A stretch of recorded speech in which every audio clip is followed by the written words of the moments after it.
Hello and welcome to the Important Conversations event series, brought to you by the Johns Hopkins University Master of Arts in Science Writing and the Office of Advanced Academic Programs Committee on Diversity, Equity, and Inclusion. Today's event features a panel discussion on diversity, equity, and inclusion challenges within science journalism. My name is Peter Huggins, and I'm the event producer. Please note today's program will be recorded and uploaded to the AAP YouTube channel under the Important Conversations Equity, Diversity, Inclusion playlist. During the program, if you have any questions, please use the Q&A function and we'll answer as many questions as possible during the Q&A portion of the event. With that, I will turn over the event to the host of our program, Melissa Hendricks-Joyce. Thank you, Peter. Hello, everyone, and good evening. It is a pleasure to welcome you to tonight's panel discussion on diversity, equity, and inclusion and their relationship to science communication. As Peter said, I'm Melissa Hendricks, and I'm the Associate Director of the Johns Hopkins Master of Arts in Science Writing program. I'll be introducing the moderator for our talk, but first, just a little background on why we are here. Numerous surveys of the journalism industry have shown that newsrooms are far less diverse than the general US population. For instance, the Pew Research Center found that 3/4 of those who work as reporters, editors, photographers, and videographers in the news business are non-Hispanic whites. Compare that with the overall US workforce, where non-Hispanic whites make up only about 2/3 of workers. The Pew Center also shows that about half of newsroom staff are white men, compared with about 1/3 of the overall workforce. Those data are a few years old, and encouraging news, more recent surveys indicate that newsrooms are becoming more diverse as the industry makes more concerted efforts to promote DEI, but it still has a ways to go. And that is especially true in the specialized field of science journalism. A 2018 survey by the National Association of Science Writers, the largest professional organization for science communicators, showed that 88% of members identified as white and only 1% as Black or African American. Statistics such as these show why tonight's panel discussion is so important, and I expect it will help illuminate some of the reasons for this disparity and, I hope, shed light on some solutions. But before we get started, I'd like to offer two quick but very important thank yous. First, we are extremely grateful to the Johns Hopkins Office of Diversity and Inclusion and the Hopkins Diversity Leadership Council, which awarded the science writing program with a diversity innovation grant to support this event. The purpose of the grants, and I'll quote here, is to fund activities that refine, enhance, or otherwise disrupt current practices with the aim of advancing diversity, inclusion, and equity throughout the institution. And a second very special thank you goes to Rosalind Long. Rosalind is a program alumna and volunteer who's given invaluable advice for planning tonight's session and our literary programming generally. Thank you, Rosalind. I'm now pleased and honored to introduce the moderator for tonight's discussion. Ashley Smart began his career as a scientist. He earned his doctorate in chemical and biological engineering from Northwestern University in 2007, and then did a postdoc at Caltech.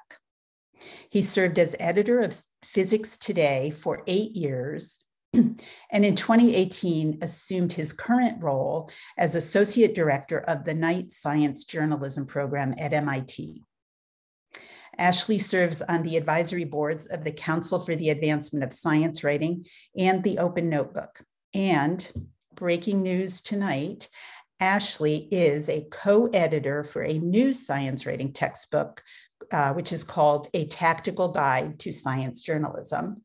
and will be published next month by Oxford University Press. And one last thing about Ashley, he lectures occasionally on opinion writing for MIT's graduate program in science writing, which gives me an excuse to quote from his Twitter bio. "Opinions are my own, facts belong to us all." So let's dig into the facts about the lack of diversity in science writing, and maybe we'll form some new opinions along the way. But two quick notes before we begin. Please, just a reminder to post your questions for the panel in the Q&A, and we'll try to get to all of your questions during the hour.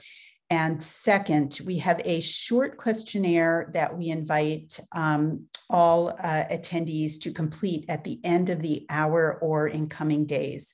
And we will post a link to that questionnaire in the chat. Your responses will be anonymous, and we will greatly appreciate your feedback tonight or in the next few days. Thank you. And now, welcome, Ashley.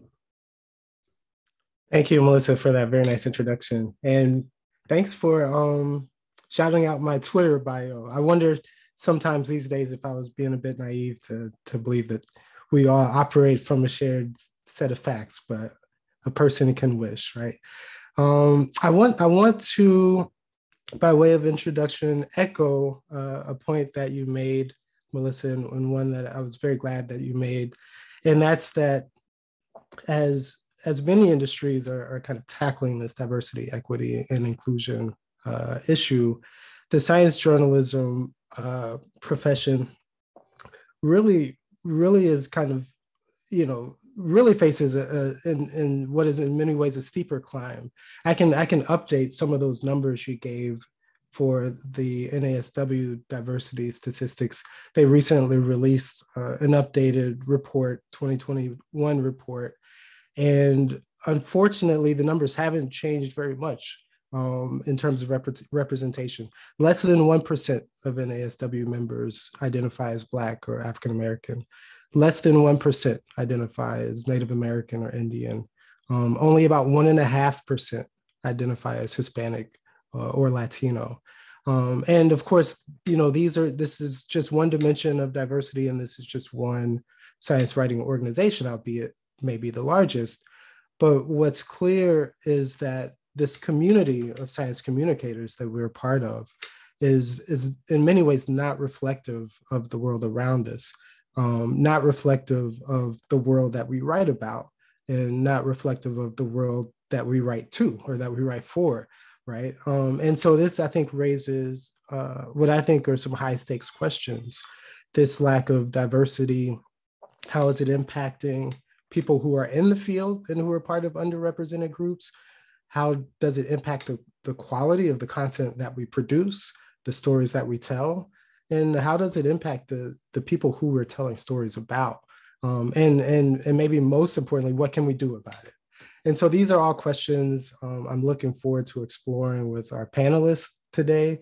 We have a really impressive panel of accomplished and esteemed journalists. I'll introduce them to you now, starting with Debra Krol. Debra is an award-winning journalist with an emphasis on Indigenous, environmental, and science issues, who's fond of averring that, quote, "my beat is Indians," unquote. She is an enrolled member of the Holan-Salinan tribe from the Central California coastal ranges. And in addition to more than a dozen other awards, Krol was named Best Beat Environmental Reporter by the Native American Journalists Association. Thank you for being with us today, Debra. Rodrigo Pérez Ortega is an award-winning bilingual science journalist based in Mexico City. He's a staff writer at Science Magazine, focusing on diversity in STEM, an issue that's near and dear to my heart as well. He's also editorial director of the Open Notebook in Espanol. His work has been published in Nature, the New York Times, Science News, Knowable, and Manga Bay, among many others. He's a founding member of the Mexican Network of Science Journalists and also serves on the board of the National Association of Science Writers. Rodrigo holds a master's in science communication from UC Santa Cruz, go Slugs, and a bachelor's in biomedical science from UNAM. Justin Worland is a senior correspondent at Time magazine, where he covers climate change and the intersection of policy, politics, and society out of the magazine's Washington, D.C. bureau. Justin's work aims to tell the climate story in new ways, connecting the dots between the changing planet and changes in policy, business, and society. Since coming to the beat in 2015, his work has included an array of features and cover stories, from Greta Thunberg's Person of the Year story to his recent Climate is Everything cover. His work often addresses climate and environmental justice, from the challenges of small island states to the ways in which climate-linked events are deepening inequality in the US. He is a founding steering committee member of the Uproot Project, a network for environmental journalists of color. And that's a project I want to talk about today, but I want to double back to it because I want to start with Rodrigo. And Rodrigo, you're a member of the National Association of Science Writers board. And so you're intimately familiar with the numbers that Melissa and I were sharing about membership and diversity on that board. And we've worked together on the diversity committee there. And so you'll recognize that this is an issue that in the science writing community, we've been talking about a lot lately. But I want to kind of broaden our scope here for people who aren't science communicators, for people who aren't writing about science, but maybe just reading about it. Why should they care about this issue of diversity and the lack thereof within our science writing community? Thank you, Ashley, for that introduction. And just a brief announcement, kind of like everything I'm gonna say here does not reflect the opinion of the board of the National Association of Science Writers, but only my own. And with that aside, getting to the question, I think it comes down to an accurate, as reporters or journalists, we need to care about accurate representation. And that means in sources, but also in the field. And I think it's a responsibility we owe to our audience, right? Because science is global, science is still very much skewed, but it's, there's many people in science from all ages, countries, ethnicities, and many identities, right? And we need to reflect that. So on one side, as science writers, I think we need to represent that diversity accurately. Even though the workforce in science is still very much straight white males, there's so much beyond that, and there's a lot of diversity in perspectives, and we need to foster that in our reporting. And I think we need to do sometimes better because, this is just an anecdote.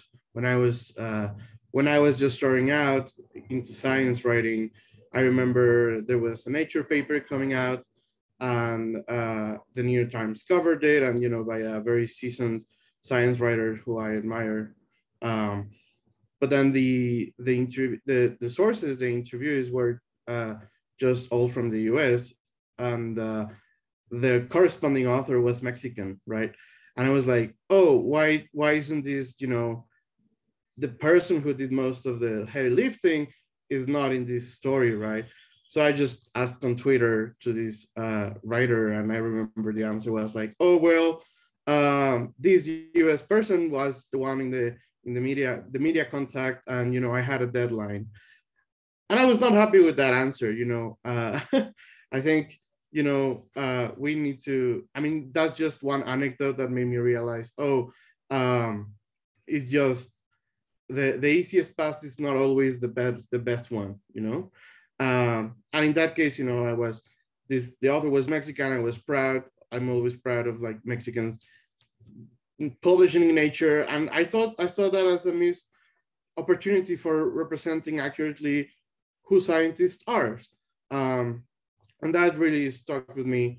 And I think since then, my approach has always been to trying to show that accurately, who is a scientist. And I've heard so many times, little kids growing up, or even teenagers, or even people in college who want to be a scientist.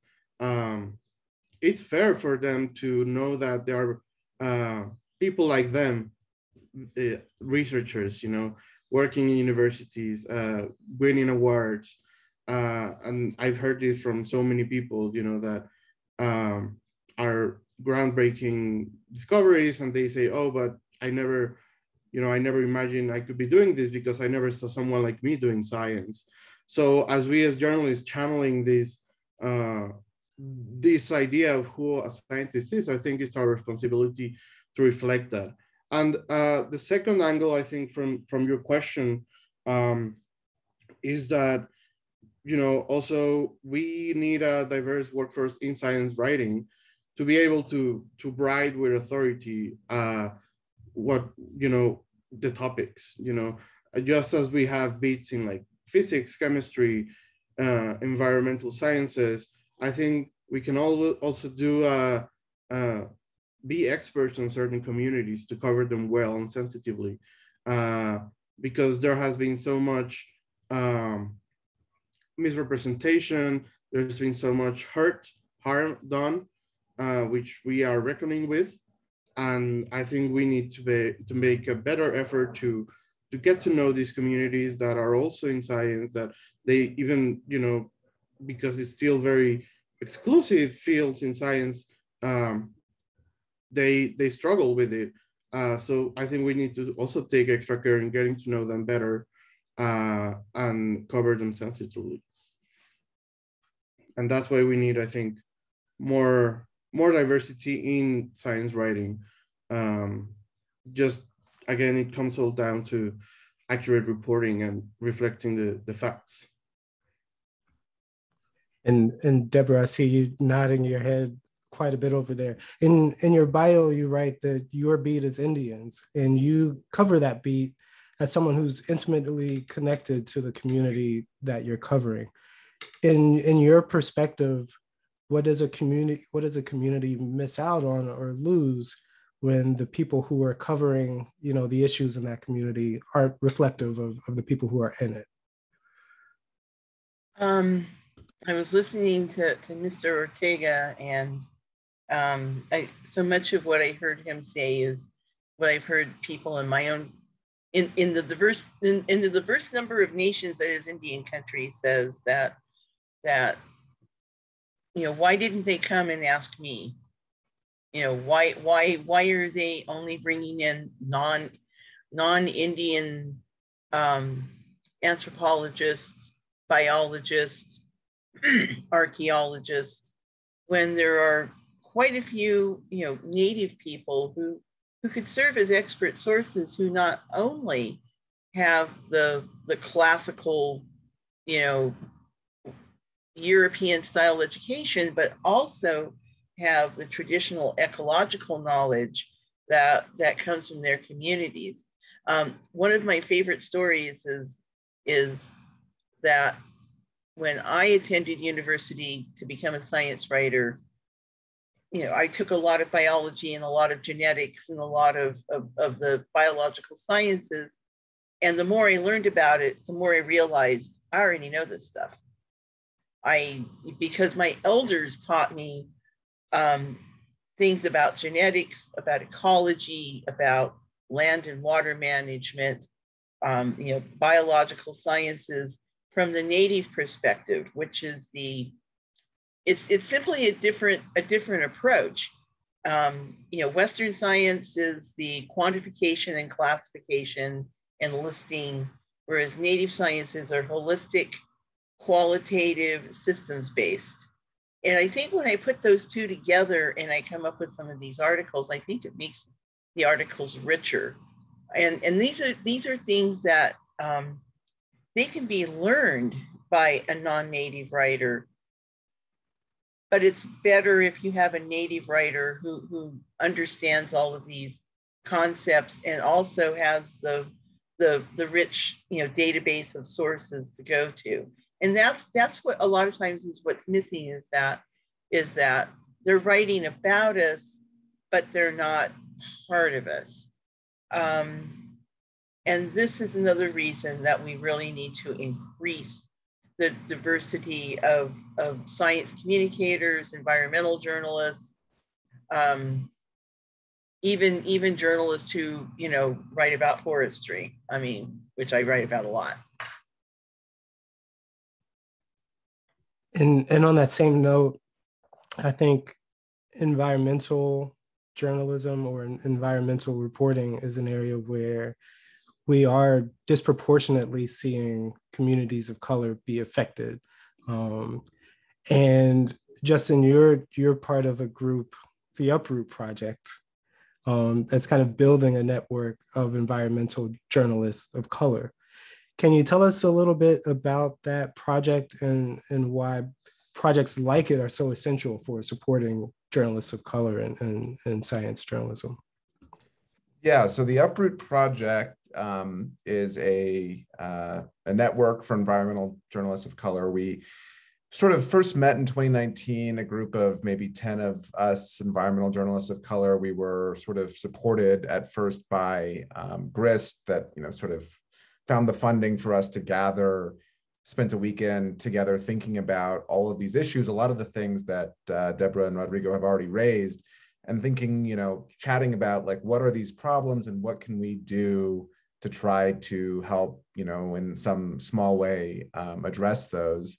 And so we spent, almost 2 years kind of talking, meeting at first once a month and then once a week, and, sort of found the momentum and the funding to launch last year. We launched just about a year ago, last March of 2021. And, what we're doing is it's really multiple different things, trying to create a space for people who are already in the field, environmental journalists of color who are in the field, to have conversations, to, bounce things off of each other, also to connect them with, job opportunities, connections to editors, et cetera, to make, environmental journalists of color more visible.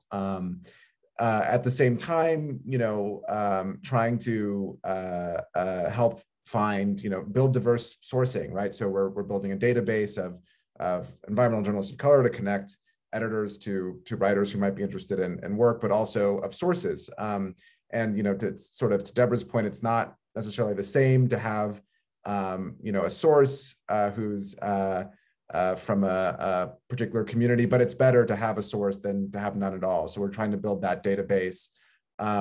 We really have a long list of offerings, and I just sort of wrote them down. Fellowships. We just launched a fellowship program supporting journalists of color who want to work on environmental projects, but might not have the funding to travel or do some of that sort of research. We have a newsletter. We are launching sort of in-person regional meetups with the idea that we can create that space in lots of different communities. I'm sure I'm missing things, but basically trying to create that space. And the second part of your question, others like this. I think just generally finding ways to create pipelines to help show people, young environmental journalists, or rather young journalists, that this is a field that they might want to partake in, that there are people who will support them. I think anything that we can do to foster that is really important. And I think, we are seeing increased interest, in the field. And I think, anything to help along that path is key. And I'll quickly remind viewers that you can leave questions in the Q&A section, and in a little while we'll open it up to questions from the audience. But Justin, I like the kind of pivot to solutions. Like, we can talk all day about how dire the situation is, but at some point we are, in order to do good, in order to make change, we need solutions, right? And Uproot is one solution. But I wonder if during these past few years, especially when we've seen more outlets kind of talking openly about race and DEI issues, if the three of you have seen specific examples of steps that newsrooms are taking that you feel are working, that you feel are making a difference. Rodrigo, maybe I'll toss that one to you to start. Sure. I think one thing that I've seen a lot of outlets do is tracking the diversity in their sourcing. Because although we know there is a problem, you don't know how big or small it is or how to tackle it until you really know it. And that's one way to show that is with numbers, right? So sometimes it's hard, to ask personal questions to sources or identify themselves, even though it's going to be anonymous or it's just for us to track. But I think there's worth in that to see how we're doing and what we need to change. At the magazine, at Science Magazine, we started doing tracking the gender of our sources to improve the gender ratio for quite some years now, and that's how we realized, oh, we are not being fair. So let's work on that, And then we started doing tracking the diversity of our sources for about 2 years now. And because we're also international, we also track international sources versus US sources, which we know is also very skewed in international media. So those are some things that I think are worth just to know, what we need to improve. And other things, of course, ideally is to bring more people from diverse backgrounds into the news room, into the staff. But I know that's, in the situation journalism is sometimes hard. But what we can do is get help, have training for staff members and talk about things openly and sensitively, and allow people to ask questions. Because sometimes people are reluctant to, ask things just because they don't know the answer to, or they're shy, or they think, I'm a white person, I don't know how to tackle this. Well, we're here to help, I think we all want the same things, and just to break the ice and talk about issues of race, issues of social justice, just openly and with sensitivity and honesty, and identify when you don't know anything, when you don't know something and you want to ask and who to ask to, right? And I think another, in some stories that we identify as, okay, we need that help, we hire sensitivity readers or freelancers who we know are going to do a better job than someone on staff, right? So I think that really helps a lot to cover any blind spots and any implicit bias that we may have. So those are some of the some examples of what I've seen that have worked and have improved coverage, not only at Science Magazine, but in other outlets as well. And I think it's a good path to follow. But of course, there's many other things that outlets can do.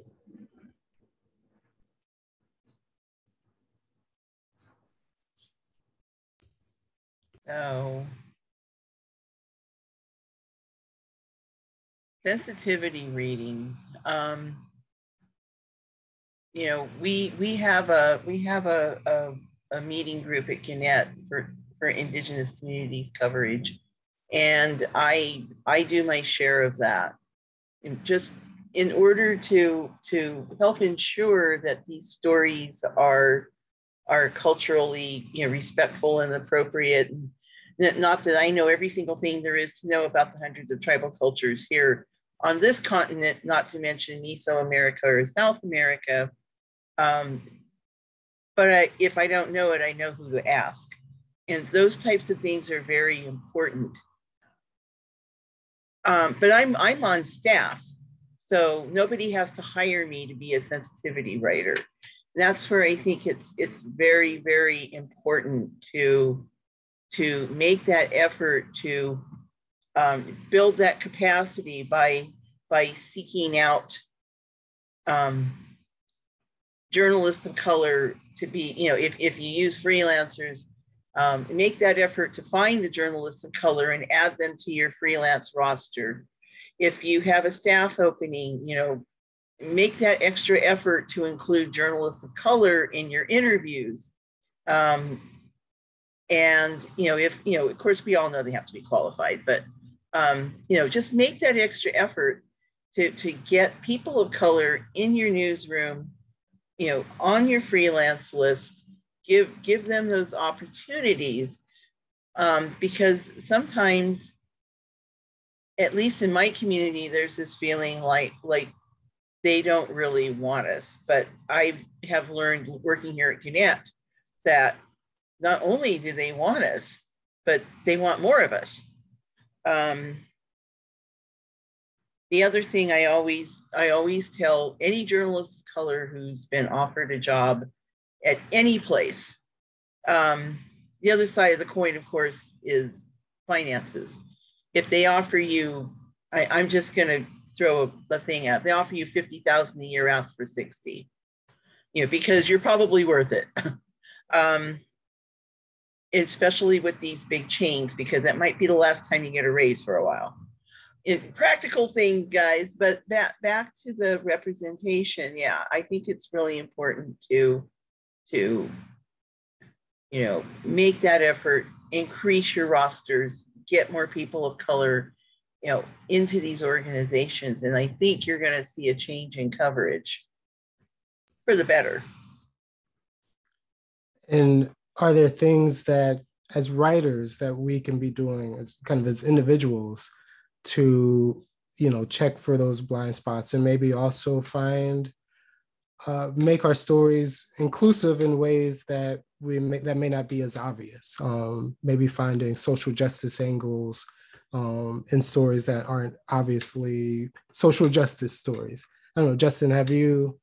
Yeah, well, I'm happy to talk about that. I mean, I think the first thing I would highlight is just to sort of repeat what Rodrigo said. I mean, if you're working on a story, to make sure that it focuses on a community, or, if there's to make sure you're talking to people in that community rather than, reaching out to the maybe easier, white man that's perhaps, the first person who shows up on the Google search, but to do the work to try to find the person in the community who can really speak to it. I think that's just the easy, basic thing to do.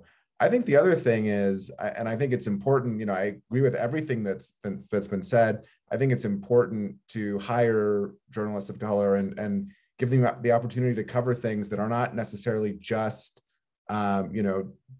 DEI issues, that are not just, centered on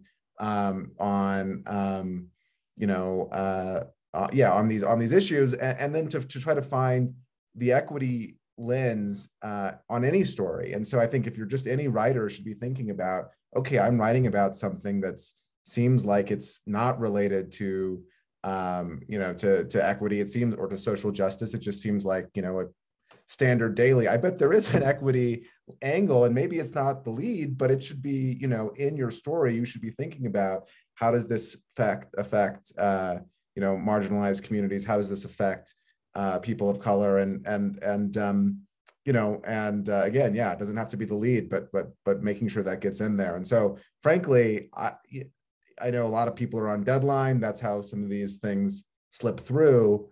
But in every story, you should at least take a beat to say, hey, are there connections that I should be making here? And I think that generally will improve coverage a lot. And the way that we tell stories, the way that we communicate science is changing, right?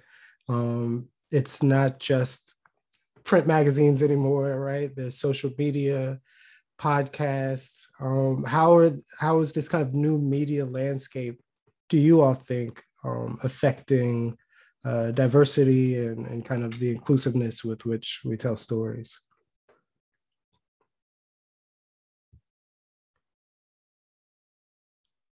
I think for me, it's just been listening more to what people have to say on social media. I mean, just when you publish a story, there's reaction. and those can be positive or negative. So you just have to figure out which ones will help your reporting better. And you know, a lot of my stories, not the most, I guess, the stories I feel most passionate about sometimes come from just hearing out the community and what they're saying and their concerns and what's going on, you know. I'm thinking about scientific colonialism in paleontology, for example, right? How these paleontologists from the global south are rising up to, you know, to repatriate fossils, to do research on the fossils that were taken 50 years ago out of their countries, now stored in other museums, you know. And there was a whole big campaign about it. And I just like found it so fascinating how they're speaking up and how there's so many stories there, because it's real, you know. Like when I looked up recently, there's still papers coming out of fossils from Brazil, for example, with only authors from the US, from Europe, and not even like taking into account paleontologists from those countries. And those fossils stay there, and that means, you know, heritage stays somewhere else. That's just like one example of how you can make connections and listen to what the scientific community is talking about and what their concerns are. Because ultimately science is done by humans, by people, and they have, you know, biases, egos, different perspectives. And just like Justin said, you know, when you're covering a story, maybe that's not going to be the lead, but there's always something going on there that someone else is going to have another opinion or flag things, you know, and just listen to them. Also in workshops, like a lot of my work is just attending workshops and figure out what people are doing, what people are saying, and what is changing beyond papers, you know, what institutions are doing to improve diversity, where they're putting money into, and whether that's paying off. So it's also, you know, just like that, remembering that science is political and it's done by humans, and that impacts our coverage. We gonna weigh in, Deborah? Yeah, I was just waiting to see if Mr. Worland had anything before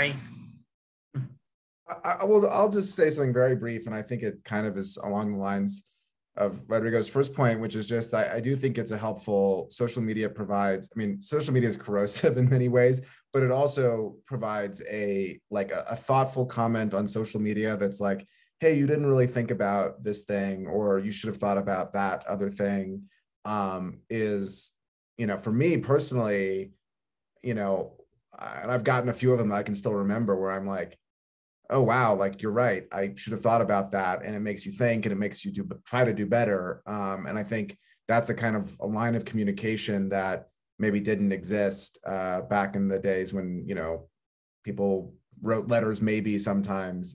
So I think that's one thing, just a small point. Yeah, with social media, you have that tendency to just kind of pop off, as my grandma would say. On the other hand, a lot of the social media that I get, I'm sure Mr. Pérez Ortega gets it too, and probably Mr. Worland, the people who don't like what you write. Like when I'm writing about repatriation of ancestral remains or funerary objects, and I get these angry replies from mostly non-Indians, about how dare you, you know, take away the things we need to do to do our science, or, you know, why do you guys need this stuff back? You know, it belongs to the museums, and that is when you really have to just kind of take a deep breath, count to 4, and respond back in a respectful manner, but to make sure that you are using, you know, your deep, hopefully you've had this deep pocket of database of sources to explain why it's important to return these things. But yeah, so social media can you know, you can love it, you can hate it, but you've just got to learn how to deal with it, especially with these very, very sensitive stories like repatriation, paleontology, you know, theft of cultural plants. Water is a big issue here in Arizona right now, and they all touch upon, you know, tribal communities, and there's always somebody who doesn't believe that tribes should get as much water as they get. Well, you know, you go back and read the law. The law of the river. Anyways, I'll get off now. And I want to make sure we leave some time to get to the audience questions. I'm just going to use my moderator's privilege and ask one last question and try to get quick, kind of rapid fire answers from you all. When I look at, say, the Uproot Project and the reporting you're doing, Debra, and the work you're doing in science, Rodrigo, it fills me with a sense of optimism that we're getting better at this thing. We're getting better at telling these stories. For you all, are there any examples of either examples of storytelling or projects that you look around and say, hey, we're getting better at this? Rodrigo, I'll toss it to you first. Well, I think as a community, we're doing better. In general, I've definitely seen more stories which focuses on social justice in science, in environment, in health, especially, and so many stories with COVID inequities. And I think that's something that is really hard to ignore right now. Just that something we knew before and kind of like was in the back burner is now in front, and it's hard to ignore. So I think a lot of change has come from that as well, and across the board basically, and that's hopeful. But again, like you said, Ashley, I always I'm a fan of solution journalism, and in every story I do, I try to provide some answers of like what's changing, what's the path, what are people doing, instead of just focusing on the dire situation. But I'm yeah, just local media as well. I've seen it, of course, with struggles on discussions about who gets to cover what, right? But I think now there's a consensus on diversity is a topic that everybody needs to get on responsibly, and I'm sure we're gonna keep hearing more and more stories about it, even with those bad comments, Debra, that I also get. It shows that you're doing something right.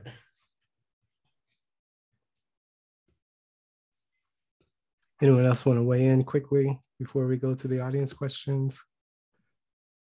I do think we were chatting before this about, the SCJ, the Society of Environmental Journalists Conference, which Debra and I were both at. And I think it's just the way in which it's changed in the last 5 years, from being, a couple journalists of color to many, and sort of institutionally the programming focusing on, a lot of the issues that we're talking about.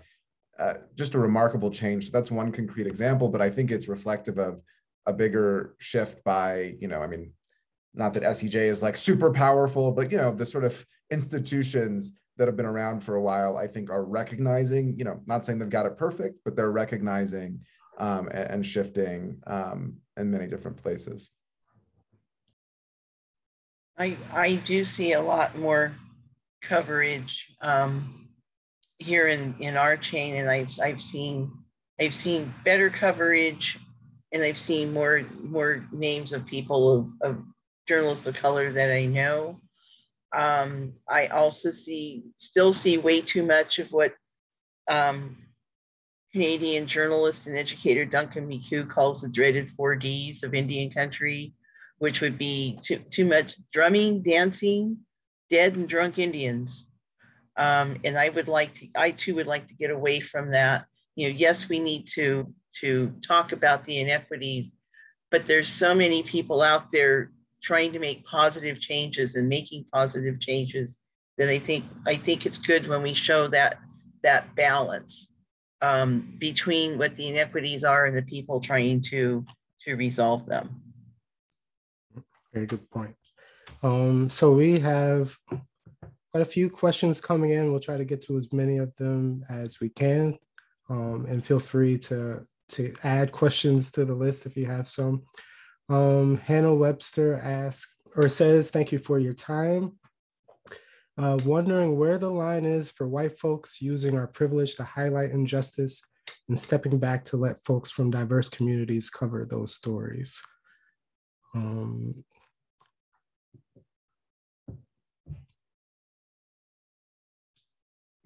Does anyone know where that line is, and can you tell us?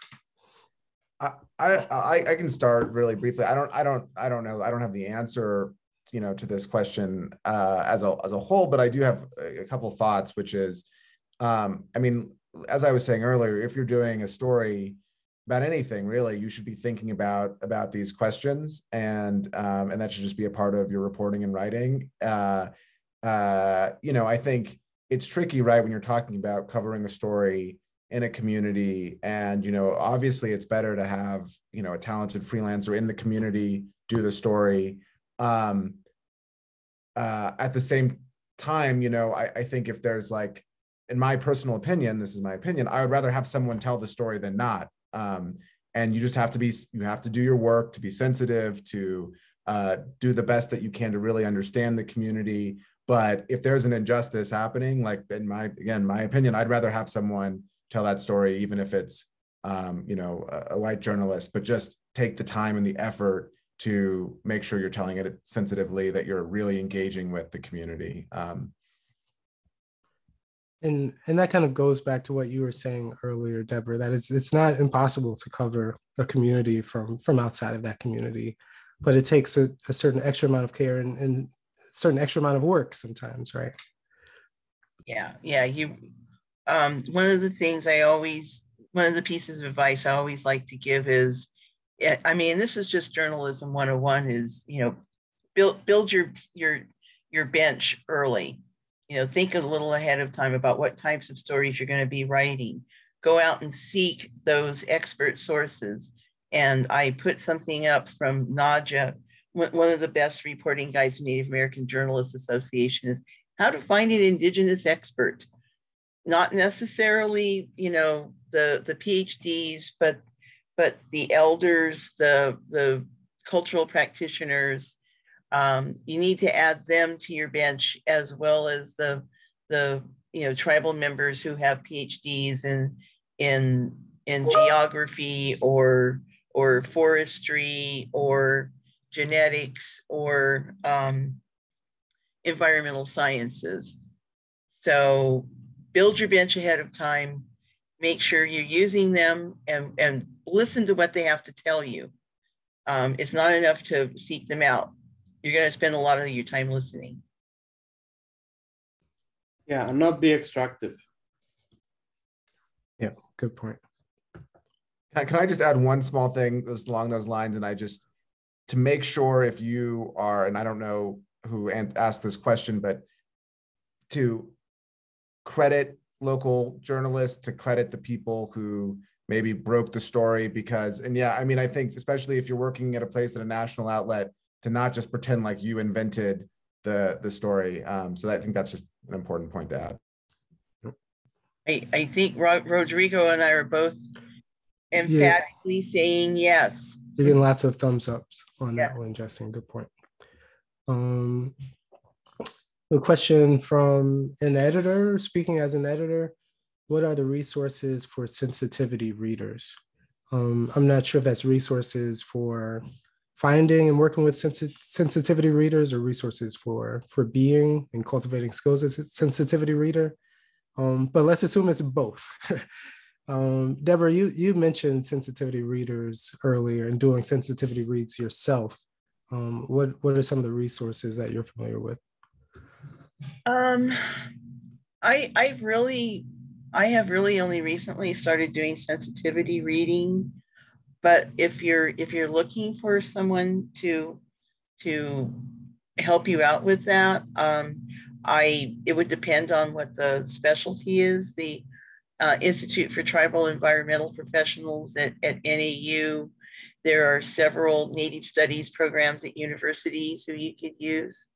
If you're looking for a freelancer to pay to do it for you, I would consult Native American Journalists Association that does reach out to journalists on a regular basis to put those journalists together with editors and hopefully later down the road use them to tell these stories. There's a website where you can find freelance sensitivity readers that we've used at Undark, and the name of it isn't coming to my head right now, but if I think of it before this is over, I'll drop it in the chat. If anyone else happens to be familiar with this site, please drop it in the chat on my behalf. Question from Colin O'Connor. And this one is kind of addressing the scientific journal publishing process. Are there elements of the scientific journal publication process, for example, peer review, editorial, the embargo process, that journals could re-examine in order to better serve the inclusion of underrepresented perspectives from study authors, downstream and journalistic stories of those studies? So looking at how those kind of barriers upstream trickle down into the way that we cover them.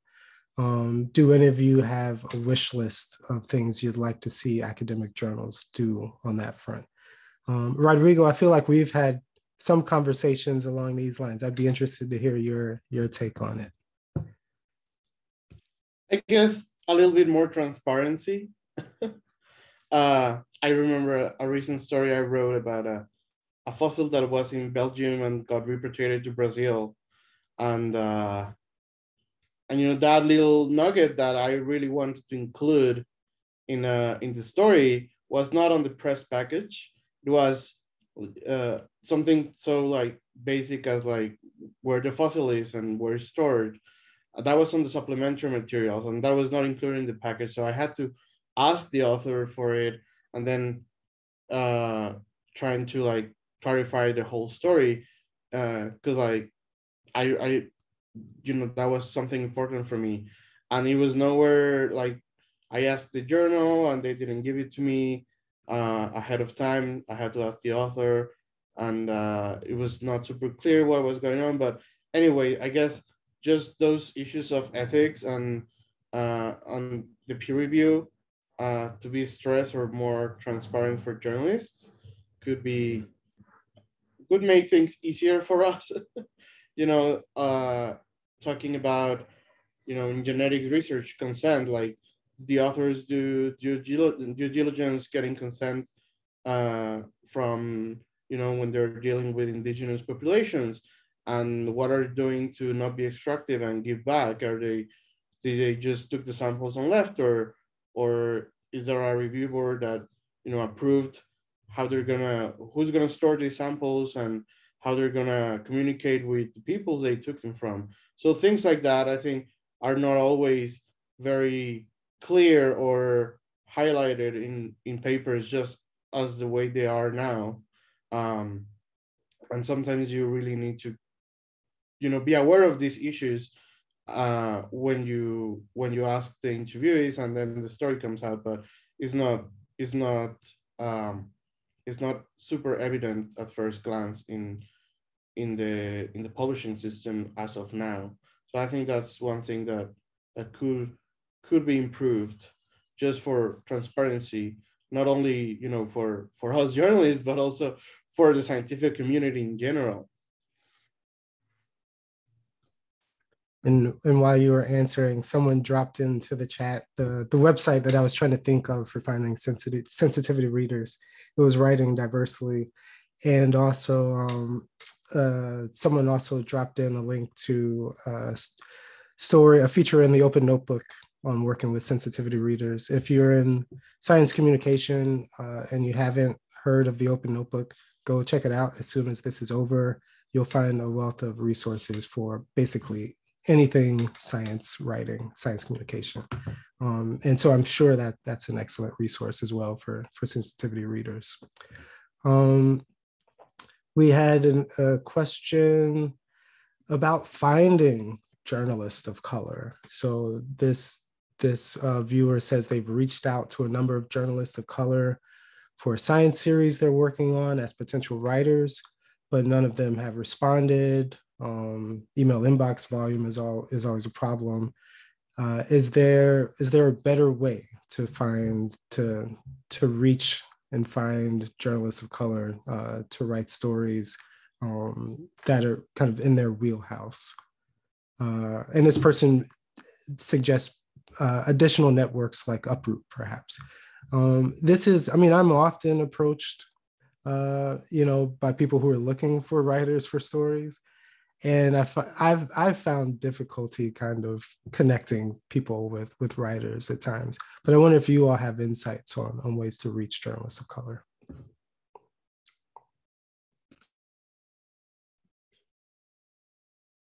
All I would say, I don't really have a good answer, but that's what we're building this database for, particularly with environmental journalists of color. I don't know of any.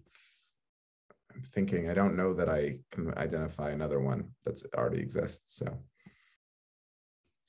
and I'll point out, it sounds like an aspect of this person's question is that they are able to, in some cases, find contact info for journalists who they think would be appropriate, but they aren't able to engage and get responses. What do you think there are things that editors can do, perhaps to lay the groundwork for those kinds of conversations that would be helpful?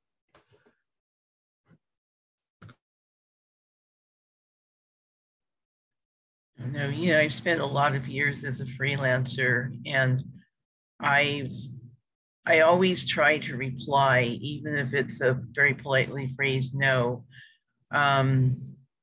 because I never want to burn my bridges.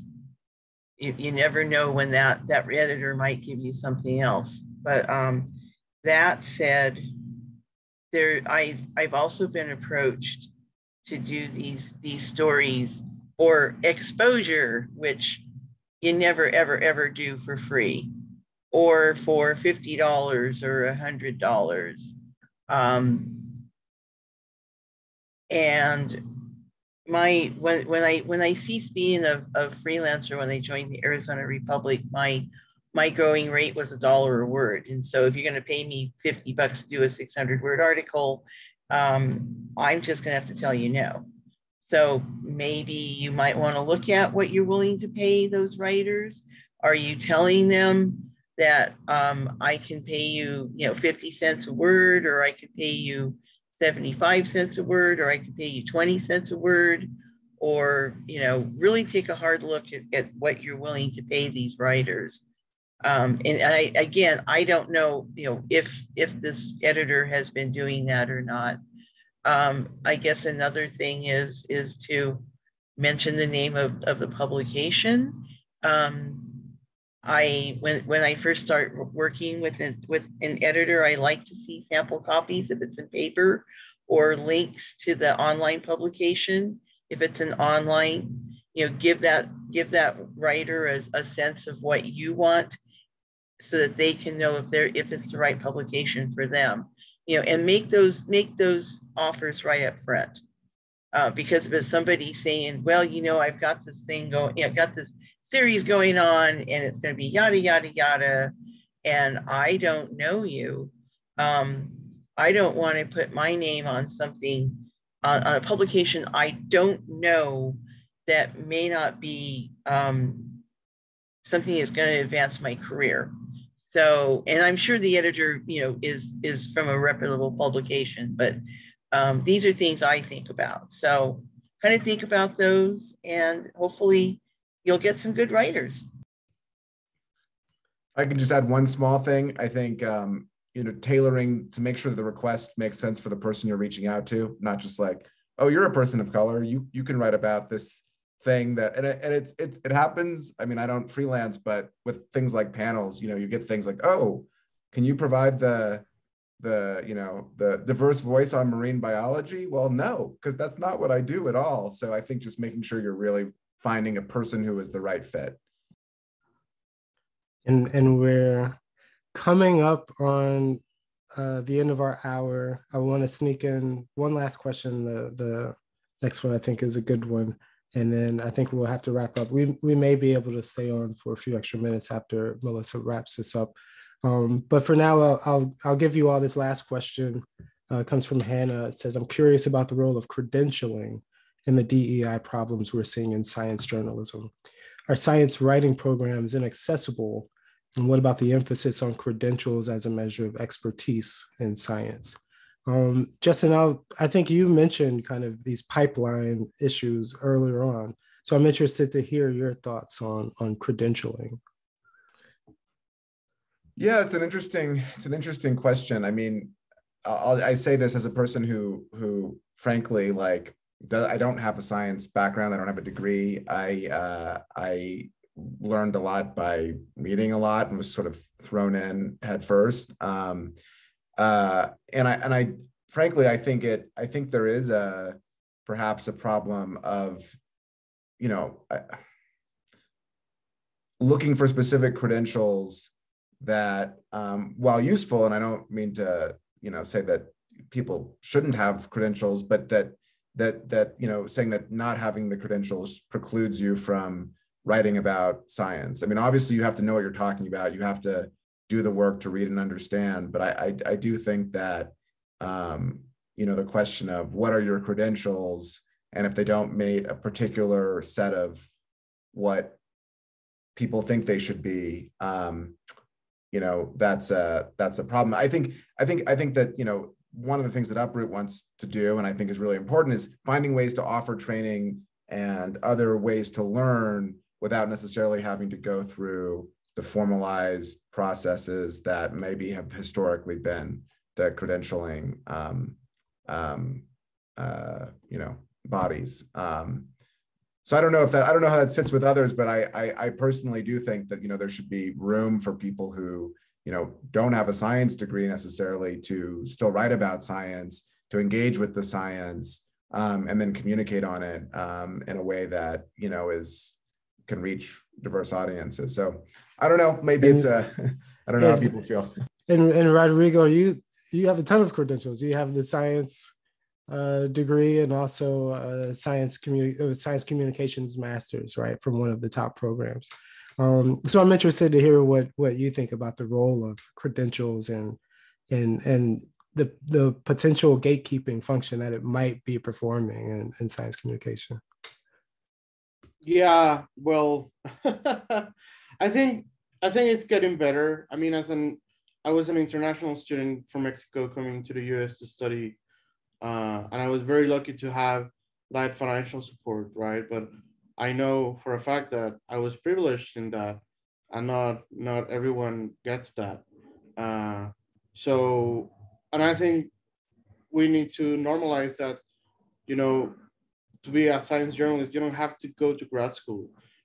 For me, it was a great opportunity, but it's not super accessible for many science journalists from Mexico or the global South that I know, right? So, and there's also not a lot of training in the global South to do science journalism to the highest standards.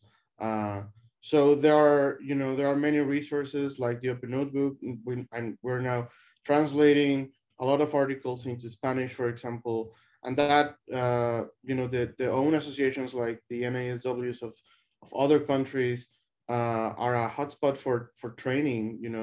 Kind of like, as we know, there's no straight path into science journalism or science communication. I know only 2 people, I think, that knew they want to be science writers when they were teenagers. And the rest of us just kind of like got here from other paths. So I think that informal training, either workshops, online courses, talks, meetings, are super helpful to get people who want to get into science writing, to have those resources and know where to find them. I think it's key. And I think it's getting better overall. I can certainly attest to the winding path to science journalism. Debra, you can have the final word, and we'll close out with you. Credentialing, this brings me to mind of the late Kathy Wallace from the Yurok community, whose training and expertise in traditional ecological knowledge was once honored by University of California at Davis with an honorary doctorate.